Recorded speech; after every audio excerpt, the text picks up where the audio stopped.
В деревне Урняк Ишимбайского района открыли памятник, посвященный погибшим участникам Великой Отечественной войны. Его возвели в рамках благотворительной акции «Память жива», инициированной главой республики и в преддверии 80-летнего юбилея Победы. На открытие приехали представители правительства республики, ветераны боевых действий, участники специальной военной операции, жители сел и деревень Ишеевского сельсовета. На плитах высечены имена жителей сел Урняк, Карасевка и Шиханы, которые отправились защищать родину от фашистов и сложили головы на поле боя. Сотрудники аппарата правительства перевели свой однодневный заработок для воздвижения мемориала защитникам.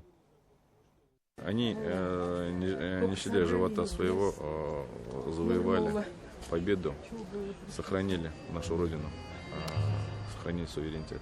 Поэтому это наш долг. Мы одними из первых поддержали инициативу главы Республики Башкортостан совместно с сотрудниками администрации Ишимбайского района, Ишеевского сельского совета реализовали вот данный проект.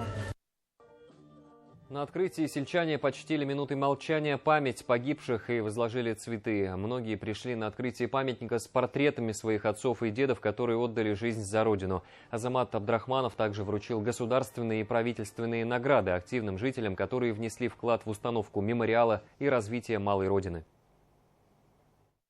Абдрахимов Фаттахеттин – это отец.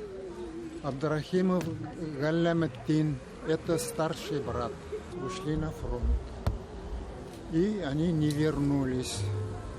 Я их не видел, я их не помнил. Очень маленький был. Мы очень рады. И огромная благодарность администрации района и также сельсоматского района, а также всем тем участникам, которые принимали здесь участие в открытии этого памятника. Мы помним этих участников войны, мы их никогда не забываем, они в наших сердцах.